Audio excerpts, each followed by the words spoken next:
O tema desta manhã é que Jesus é imprescindível hoje. E Ele é imprescindível sempre. Imprescindível significa que Ele é indispensável, que Ele é essencial, que Ele é vital. Especialmente nos dias em que nós estamos vivendo dias de crise. De crise. Eu não sei você, eu fico impressionado às vezes com o senso de humor do povo brasileiro em enfrentar as crises. Basta a gente passar por uma crise, novas piadas surgem, né? Novas anedotas, novos comentários com bom humor.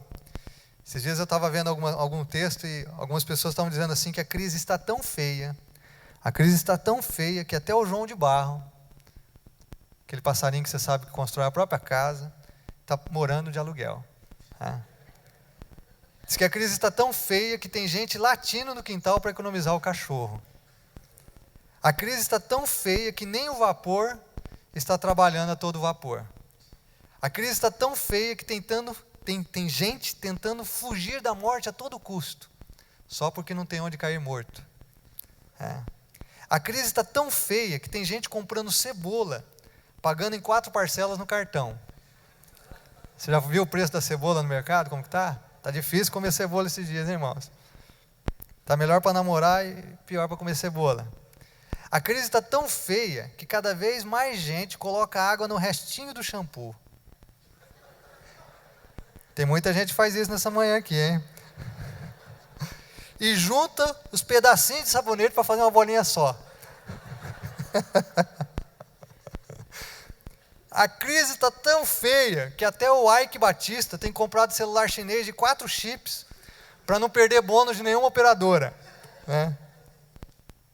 Alguém já disse que é o Brasil que chegou ao fundo do poço e agora roubaram até o fundo e o poço. Mas calma, também vi essa, que estudos recentes indicam que somente 6 pessoas sofrem com a crise econômica no Brasil. Somente 6. Eu, tu, ele, nós, vós e eles. Só esses 6 aí. Agora, sabe o que é pior, gente? É que a crise no Brasil não é só econômica. Há uma crise muito pior. A crise no mundo não é só econômica. Há uma crise muito pior. É a crise dos valores. É a crise da moralidade, da ética. É a crise do caráter. E, sobretudo, a crise da falta de Deus. Por exemplo, a Bíblia tem um texto muito interessante que parece que foi retirado dos jornais desta semana. 2 Timóteo, capítulo 3, verso 1 a 5, diz o seguinte: saiba disto, nos últimos dias sobrevirão tempos terríveis. Os homens serão egoístas, avarentos, presunçosos, arrogantes, blasfemos, desobedientes aos pais. Observe essa frase. As pessoas seriam desobedientes aos pais, ingratos, ímpios. Olha a próxima frase: sem amor pela família, irreconciliáveis, caluniadores, sem domínio próprio. A pessoa não se controla, bate no outro no trânsito, usa a droga que destrói o seu corpo, vai para o vício do alcoolismo que acaba consigo mesmo e com a sua família, não tem domínio próprio para dizer não àquilo que a destrói, não consegue dizer não àquilo que a fere, que fere as pessoas que a amam. Não tem domínio próprio. Cruéis, inimigos do bem, traidores, precipitados, soberbos, mais amantes dos prazeres que amigos de Deus, tendo aparência de piedade, de religiosidade muitas vezes, mas negando o seu poder. Parece que o apóstolo Paulo leu as notícias dos jornais desta semana, que ele viu os noticiários. Eu não sei se você viu aquela triste notícia. Um corpo na linha do trem, e as pessoas que estavam ali disseram para o trem passar em cima de um corpo humano. Um corpo humano. Eu não sei se você viu aquela mãe, a dor, a tristeza, a angústia, não só de ter perdido um filho, mas de saber que as pessoas disseram para o trem passar em cima do corpo do seu filho. Se fosse um cachorro, irmãos, as entidades de defesa dos animais, você sabe o que iria acontecer, mas era um ser humano, criado à imagem e semelhança de Deus. E as pessoas não tiveram a capacidade, dignidade, o amor, a misericórdia, a graça. Olha o mundo que nós estamos vivendo. O mundo que nós estamos vivendo. Nós estamos vivendo exatamente o que Paulo diz: nos últimos dias sobrevirão tempos terríveis. Os tempos em que nós vivemos são terríveis. Nesta manhã, enquanto eu estava um pouquinho na sala, meu filho ligou o noticiário, falando das adolescentes grávidas no Brasil. Adolescentes grávidas de 10 a 13 anos, que é uma pandemia no Brasil. E não só isso, 40% delas ficam grávidas dentro de 2 anos novamente. Olha o tempo que nós estamos vivendo.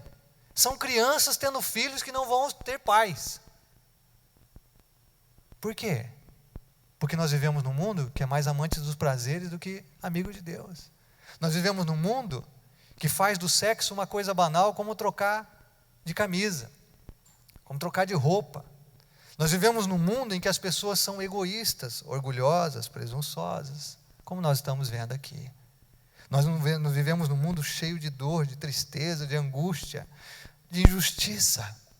Nós vivemos neste mundo.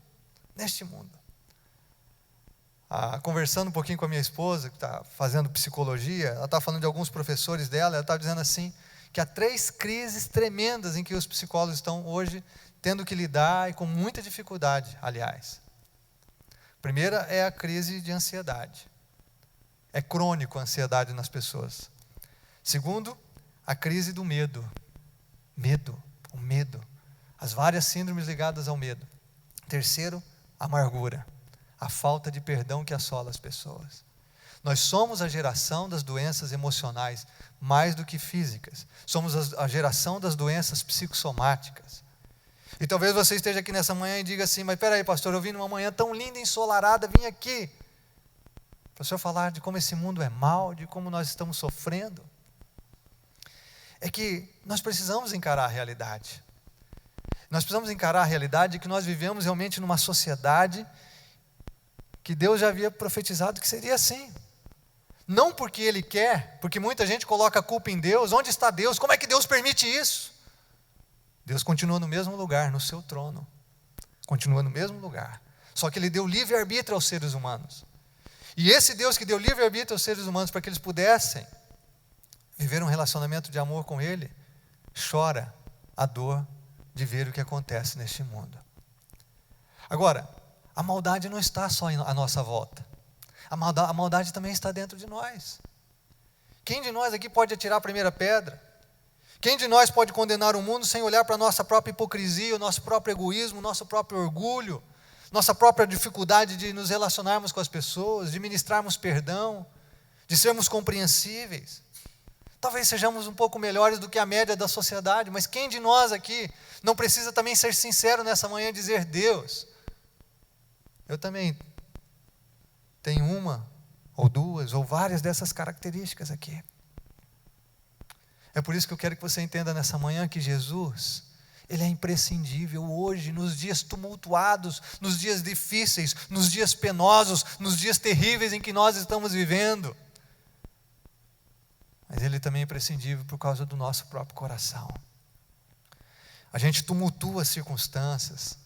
Às vezes o conflito em casa é pequeno, mas a gente faz aquele conflito grande. Aquela frase dos nossos pais: a gente faz uma tempestade num copo d'água. Às vezes nós somos ranzinzas, somos orgulhosos, somos duros com as pessoas que mais amamos e que estão à nossa volta dentro da nossa casa. Somos insensíveis. Muitas vezes somos assim. Agora, Jesus pode mudar isso. Jesus pode mudar isso. Jesus pode capacitar a você que está aqui nessa manhã, a mim, a cada um de nós, a enfrentarmos esses dias difíceis, terríveis, com fé, com esperança, e fazemos diferença nesse quadro todo em que o nosso mundo, a nossa sociedade vive. E não só isso, Jesus pode capacitar você a ser uma pessoa diferente, de tal forma que isso tenha um impacto positivo, abençoador no seu casamento, na sua família, na sua casa, no seu círculo de amizades, no seu local de trabalho, onde você estiver. Sabe por quê? Porque Jesus, Ele tem um ministério terapêutico. Jesus, Ele tem um ministério de cura. Jesus tem um ministério de alívio, de perdão, de graça para cada um de nós. Então eu queria pedir que você, se você tem Bíblia na sua mão, abrisse no primeiro livro do Novo Testamento, o Evangelho de Mateus, capítulo 12, ou no seu smartphone, como diz o nosso caipira, você fica com o fone, dá o smart para a mulher em casa, né?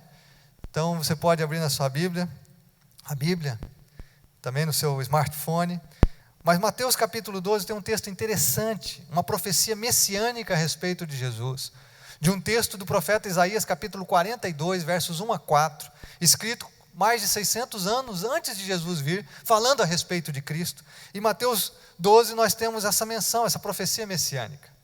E o que havia acontecido aqui é que Jesus havia curado um homem com a mão atrofiada num sábado, e os líderes religiosos estavam críticos contra isso. Então olha o que aconteceu a partir do verso 14, o texto estará também aqui no telão. Diz que então os fariseus saíram e começaram a conspirar sobre como poderiam matar Jesus. Por quê? Porque ele havia curado um homem, porque ele havia tratado aquele homem de forma pessoal e individual. Os fariseus queriam matá-lo porque ele fazia o bem. Os fariseus queriam matá-lo porque ele tinha um ministério terapêutico que curava as pessoas, que tratava as pessoas, que abençoava as pessoas. Agora olha a atitude de Jesus. Sabendo disso, Jesus retirou-se daquele lugar.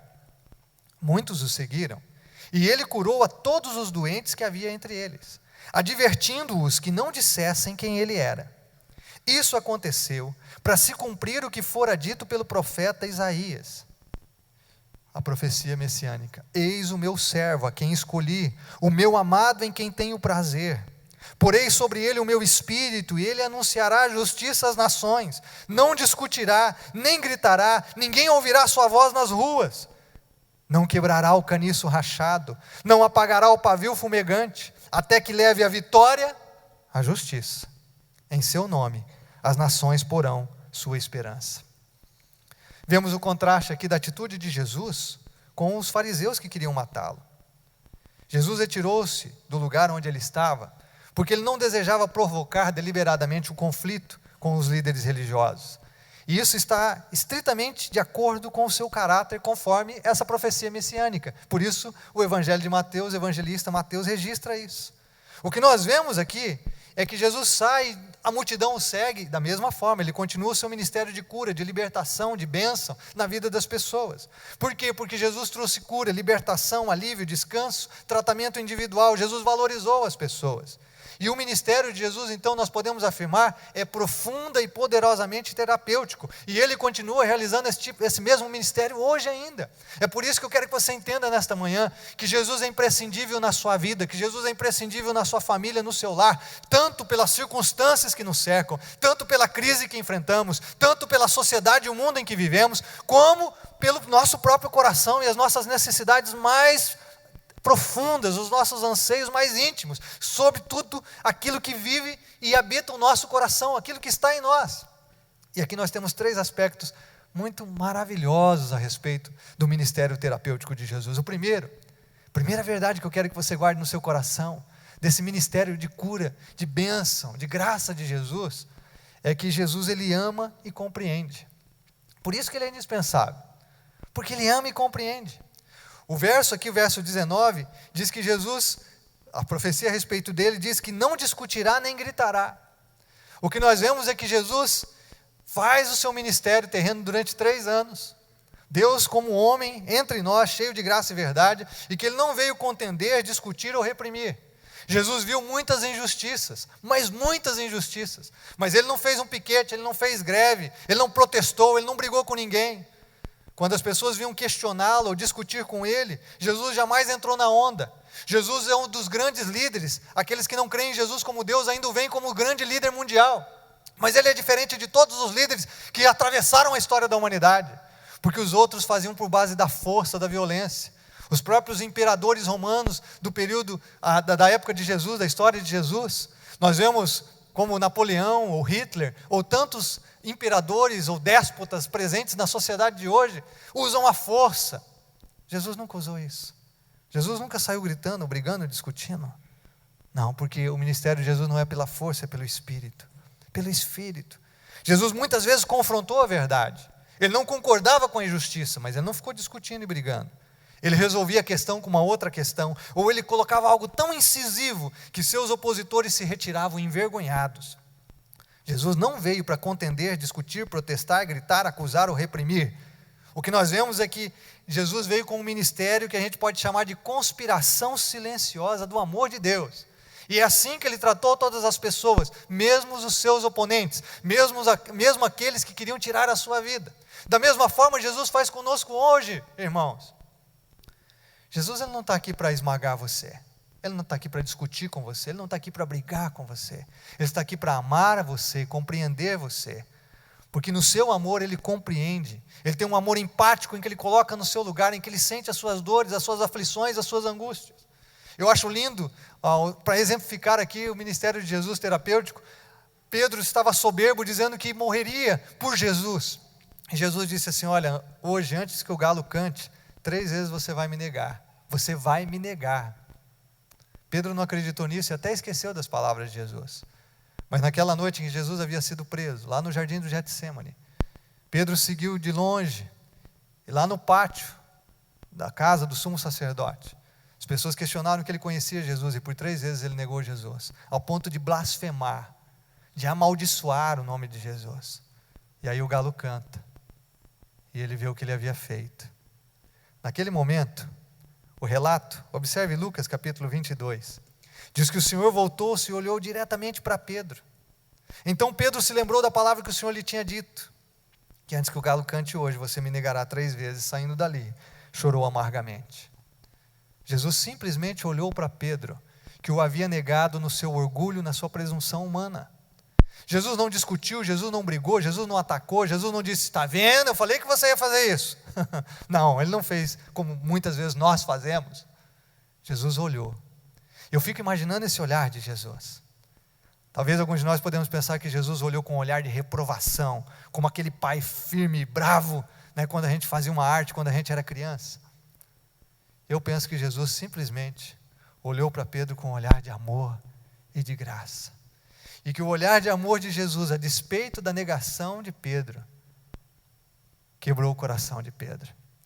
É o que Paulo diz em 2 Coríntios capítulo 5, que o amor de Cristo nos constrange. Pedro se sentindo amado ainda que tendo traído.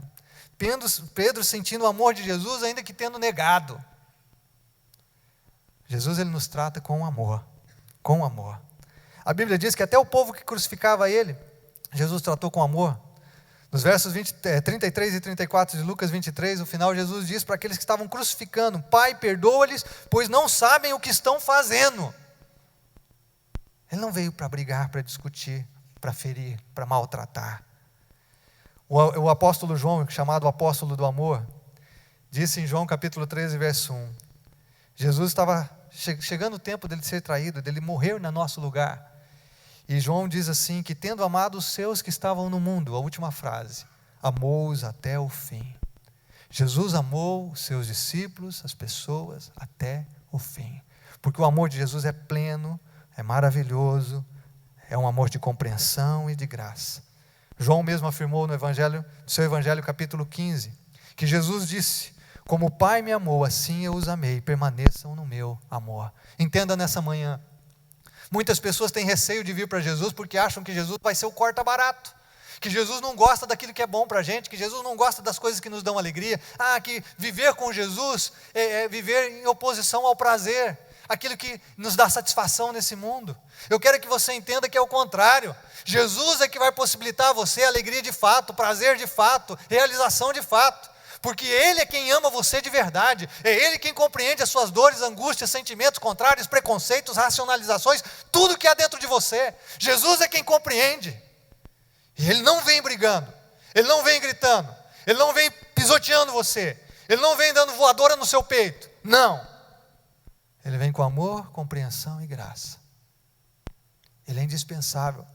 Se eu e você queremos ter saúde emocional nos dias em que vivemos, se eu e você queremos ter paz na nossa alma nos dias em que vivemos, se eu e você queremos nos ver livres da ansiedade, dos medos, da amargura, da culpa, Jesus é imprescindível.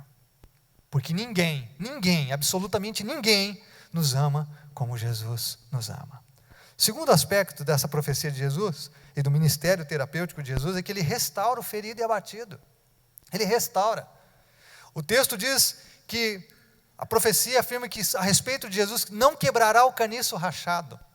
Não quebrará o caniço rachado.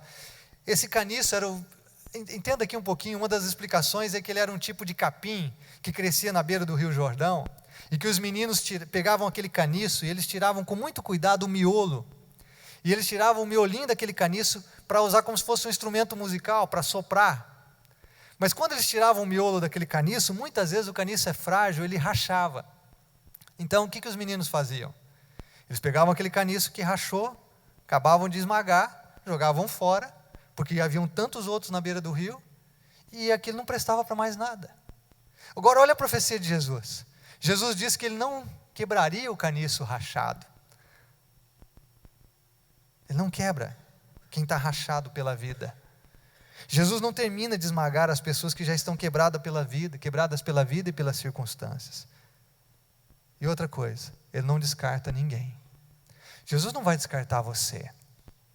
Se eu e você nos achegamos diante dele com as nossas feridas emocionais, com os nossos problemas, com as nossas dores, com as nossas angústias, com as nossas aflições, com os nossos pecados, nós nos sentimos quebrados, inadequados para viver a vida.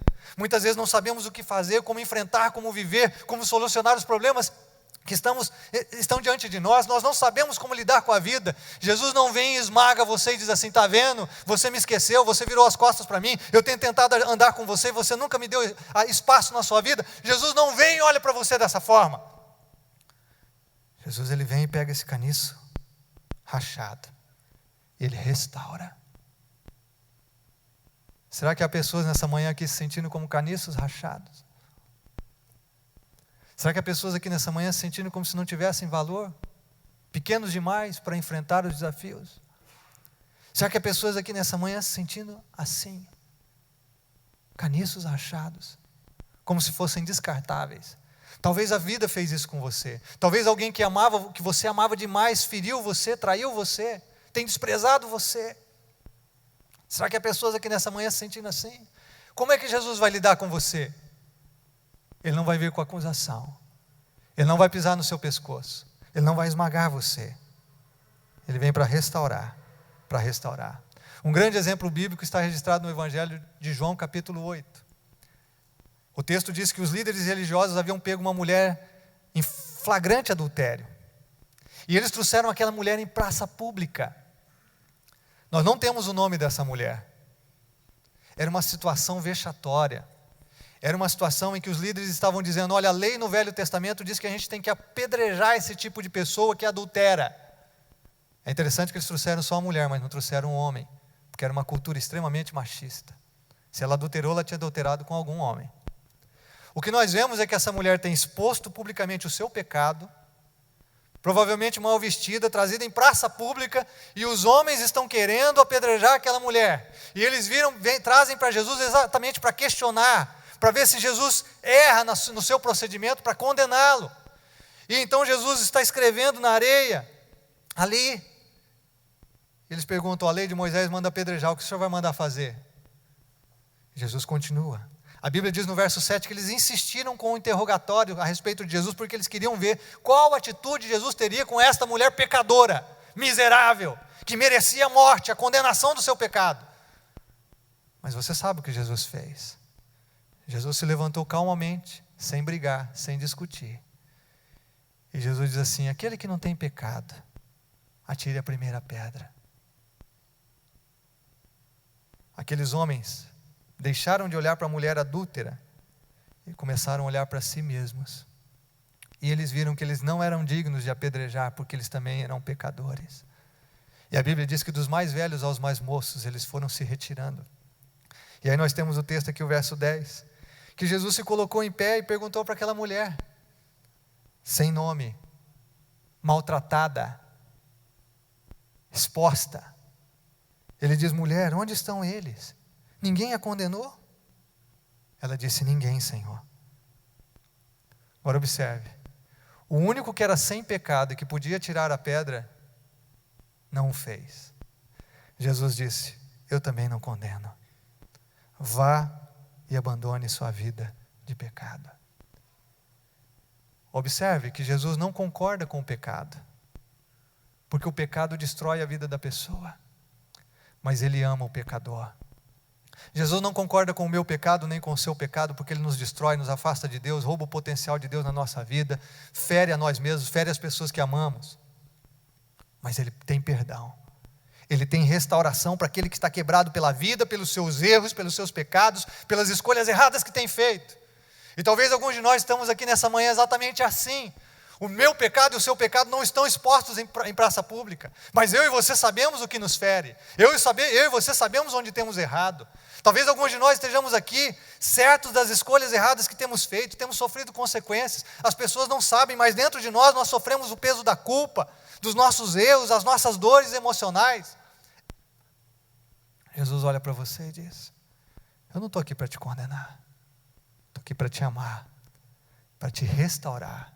Eu não vou esmagar o caniço rachado, eu não vou esmagar aqueles que se sentem rachados, dolorosos, aflitos pelas circunstâncias da vida. Eu estou aqui para restaurar o abatido, eu estou aqui para levantar o caído, eu estou aqui para ministrar o amor e a graça.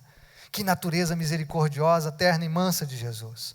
Ele se recusou a ferir aquela que já estava ferida. Ele se recusou a empurrar para o abismo aqueles que já estavam no fundo do poço. Ele se recusou a maltratar as pessoas que já eram maltratadas pelos outros e pela vida. Esse é o ministério de Jesus. Ministério de perdão e cura, que repara o caniço rachado, que restaura o coração partido, que ergue o desalentado, que alivia o cansado e o oprimido, o sobrecarregado pelos vendavais da vida. É Ele que concede uma nova vida para quem reconhece que precisa dela. E esse é um ponto interessante. Jesus concede nova vida para quem reconhece: eu preciso. Quem entende: eu estou rachado, eu estou ferido, eu estou quebrado, eu preciso de restauração. Se você reconhece, Jesus tem restauração para você. Em último lugar, o que nós vemos nesse ministério terapêutico de Jesus é que Ele reaviva a chama da fé. Ele veio reavivar a chama da fé. É por isso que a profecia a respeito dele diz: não apagará o pavio fumegante. O que é esse pavio fumegante? Você sabe que no tempo de Jesus não havia energia elétrica. Então as lâmpadas eram feitas de azeite, lamparinas ou lampiões. E o que acontecia? Quando o dono da casa esquecia de pôr azeite, o pavio ia queimando, que ele queimava seco. E aquilo trazia um odor muito forte, um mau cheiro dentro da casa. O cara saía envergonhado, se tinha alguém dentro da casa dele. Então ele ia lá, em algum lugar onde ele tinha pavios extras. E ele tirava aquele pavio fumegante e colocava o pavio extra, abastecia de azeite, para que aquele pavio queimasse direito. Então aquele pavio que estava queimando a seco, sem azeite, ele ia lá, apagava o pavio, arrancava, jogava fora, colocava um outro pavio agora no azeite, para que ele queimasse de forma apropriada. O que isso tem a ver comigo e com você? A Bíblia diz que Jesus não apaga o pavio fumegante.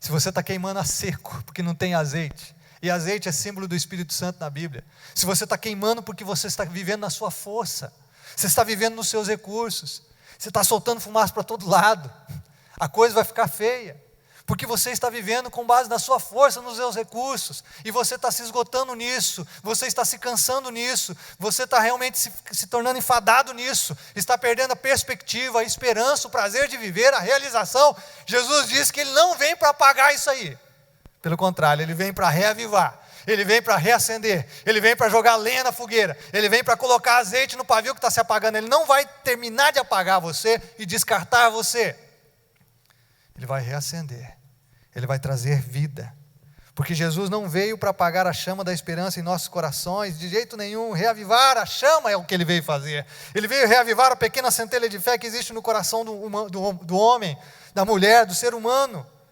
E onde ele encontra a faísca da esperança e da fé, Ele protege e cobre com as suas mãos amorosas, misericordiosas, misericordiosas.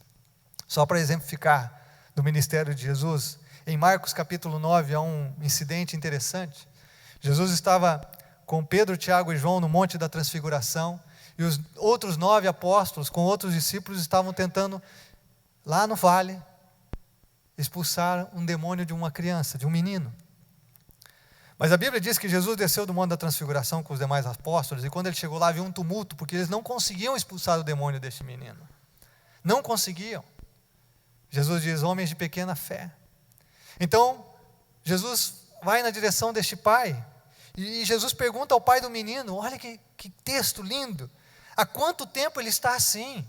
E o pai diz, desde a infância, respondeu ele, muitas vezes o tem lançado no fogo e na água para matá-lo, mas se podes fazer alguma coisa, tem compaixão de nós e ajuda-nos. Se podes, disse Jesus, tudo é possível àquele que crê. Imediatamente o pai do menino exclamou, creio, ajuda-me a vencer a minha incredulidade. O pai disse, o senhor pode, faz alguma coisa, tem compaixão de nós, tem compaixão. Esse demônio joga o meu filho para querer matá-lo no fogo, na água. Você imagina essa situação, um pai vendo isso acontecer, não sabendo como lidar com a situação, como resolver o problema, não sabendo o que fazer, vendo o seu filho sofrer e se sentindo impotente. Quantos de nós estamos nos sentindo assim impotentes, nós não sabemos o que fazer? E ele diz assim, se o senhor tem compaixão, o senhor pode fazer alguma coisa, faça, por favor. E Jesus olha para ele e diz assim, se eu posso, tudo é possível que crê. Aquele pai disse, eu creio. Mas ao mesmo tempo ele cai em si e diz assim, peraí, eu creio, mas não creio muito. Eu creio, mas eu penso que a minha fé não seja suficiente. Eu creio, mas eu não sei se é a medida que o Senhor espera que eu creia. Eu não sei se eu creio do jeito que o Senhor quer que eu creia. E ele então disse para Jesus, ajuda-me na minha incredulidade, ajuda-me na minha falta de fé. Ele foi sincero. E o que Jesus fez? Jesus libertou completamente aquele menino e o entregou são e salvo nos braços do seu pai. Porque Jesus encontrou no coração deste homem uma pequena centelha de fé que estava se apagando. Porque Jesus encontrou no coração deste homem uma pequena centelha de esperança. Se ele estava ali é porque ele cria que poderia haver algum milagre. Se ele estava ali é porque ele não havia desistido, jogado a toalha. Ele ainda cria que havia possibilidade do seu filho ser curado e liberto. Jesus viu aquilo no coração do pai. Ainda que a fé dele fosse pequena, Jesus aproveitou o potencial daquela fé e fez um milagre. Talvez você esteja aqui nessa manhã e você pense, eu não tenho fé do jeito que eu deveria crer. Eu vejo pessoas que creem tanto. Nossa, eu queria ser como fulano, como ciclano. Eu vejo pessoas que creem nos milagres, eu não consigo crer. Eu vejo vocês cantando aqui nessa manhã, eu não consigo cantar para Deus desse jeito. Para mim parece que Deus não existe dessa forma. Talvez você esteja aqui nessa manhã pensando assim. Talvez você ache assim, eu me sinto inadequado para caminhar com Jesus, eu não tenho jeito. Deus não pode fazer milagre na minha vida porque eu não creio do jeito que Ele pensa. Eu não creio do jeito que Ele espera que eu creia. Mas eu quero dizer para você aqui nesta manhã, que Jesus está aqui, e que Ele olha a pequena centelha de fé no seu coração, e Ele não vem para apagá-la, pelo contrário, Ele vem jogar azeite, Ele vem com o seu espírito, Ele vem incendiar o seu coração, Ele vem inundar o seu coração de fé e de esperança, Ele vem trazer perspectiva para a sua vida, Ele vem abrir os seus olhos. Jesus aproveita a pequena centelha de fé no seu coração para operar um milagre, para promover salvação, cura e libertação, porque Ele é Deus. E Ele pode fazer isso. Jesus, Ele olha para você, Ele sabe das suas dores, dos seus limites, das suas aflições e angústias, e olha para você como amor. Ele não está descartando você. Você não é um objeto. Você não é alguém que Deus criou para ser descartado, nem para ser vencido pelas circunstâncias da vida, pelas dores interiores. Jesus ama você. Ele está aqui para restaurar você. Ele está aqui para incendiar seu coração. Ele está aqui para trazer nova perspectiva para a sua vida. Ele está aqui para abrir os seus olhos. Ele está aqui para inundar o seu coração de amor. É para isso que Jesus está aqui. Para isso que Jesus está aqui. Agora, até quando que Jesus vai realizar um ministério assim? Até quando? O texto no verso 20 e 21 diz que Ele vai continuar agindo assim, até que Ele leve à vitória a justiça. E que em seu nome as nações porão sua esperança. Ou seja, até que Ele faça o juízo de Deus vencedor neste mundo. Isso significa que esse ministério terapêutico de Jesus tem um fim. Jesus, Ele veio como servo gentil. Mas a Bíblia diz que Ele vai voltar um dia para julgar os vivos e os mortos. E aí Ele não virá mais como servo gentil, mas Ele virá como Rei dos reis e Senhor dos senhores, que Ele é, com todo o poder e glória. E Ele não virá mais para perdoar, para curar e libertar. Ele virá para julgar, dar vida eterna àqueles que creem nele e andaram com Ele, e morte eterna, o inferno, para aqueles que o rejeitaram. Jesus, ele ama todo o tempo, mas essa dispensação da graça tem um fim, é o que a Bíblia diz. E é por isso eu me lembro sempre de um jovem que chegou para um pastor idoso e diz assim: quando é que eu devo receber Jesus no meu coração? Quando é que eu devo entregar-me a Ele e permitir que Ele reacende o fogo da fé no meu coração? Permitir que Ele restaure o meu coração? Me permitir ser amado por Ele? E aquele pastor idoso diz: quando você tiver a primeira oportunidade, porque você corre o risco de nunca mais tê-la. Se Jesus voltar hoje, irmãos, dia 2 de agosto de 2015, o tempo da graça, do amor e do perdão cessou, porque Jesus precisa estabelecer a sua justiça na terra. Então eu e você temos hoje a oportunidade de receber esse amor, de sermos alvos desse ministério terapêutico de Jesus, de entregarmos a Ele todo o nosso coração. E é preciso que você entenda que não tem jeito de você conhecer a respeito de Jesus, ouvir a mensagem de Jesus e não se posicionar. Porque Ele mesmo diz, o Evangelho dele mesmo diz, que eu e você precisamos tomar uma decisão, fazer uma escolha. No Evangelho de João, capítulo 1, verso 11 e 12, a Bíblia, dizendo a respeito de Jesus, diz que Ele veio para o que era seu, e os seus não o receberam. Ele veio para o povo judeu, mas o povo judeu não o recebeu. Mas o texto diz que a todos quantos o receberam, deu-lhes o poder de serem feitos filhos de Deus aos que creem no seu nome. Ou seja, existem duas classes de pessoas neste mundo: aqueles que recebem Jesus e aqueles que não recebem. A classe que não recebe esse amor de Jesus, não recebe esse perdão, não recebe o azeite e o óleo do Espírito para ter incendiado o seu coração com uma nova vida. Porque não recebem Jesus. Ele é o alfa e o ômega, o princípio e o fim de todas as coisas. Ele é o autor e consumador da nossa fé, Ele é Deus. Se nós não recebemos Jesus, nós não recebemos todos os privilégios e benefícios que Ele conquistou por nós na cruz do Calvário ao morrer no nosso lugar pelo nosso pecado. Agora Ele diz que aqueles que recebem passam a ter o direito, o poder de serem feitos filhos de Deus. Quando eu era moleque, criança, meu pai sempre dizia uma frase: Deus é pai, não é padrasto. Como se Deus fosse pai de todo mundo. Mas a Bíblia diz que Deus é pai somente daqueles que recebem Jesus. Se eu não recebo Jesus no meu coração, esse ministério terapêutico, a sua própria presença, o seu amor e o seu perdão, eu sou criatura de Deus, criada à sua imagem e semelhança. Ele me ama, mas eu não me tornei filho no sentido de ter um relacionamento pessoal com Ele, como um filho tem um relacionamento com o pai. Eu sou criatura de Deus, Deus é distante. Deus é um quadro na parede, uma camiseta que eu uso, uma Bíblia aberta no meu escritório. Mas Ele não é um pai com o qual eu me relaciono, que eu deito no seu peito, que eu desfruto do seu colo, que eu desfruto da presença dEle comigo e dos seus braços em torno de mim, que eu tenho um diálogo, que eu tenho um relacionamento, que eu abro o coração, que eu choro na presença dEle, que eu recebo conforto, consolo. Deus acaba sendo uma religião, mas não um relacionamento pessoal.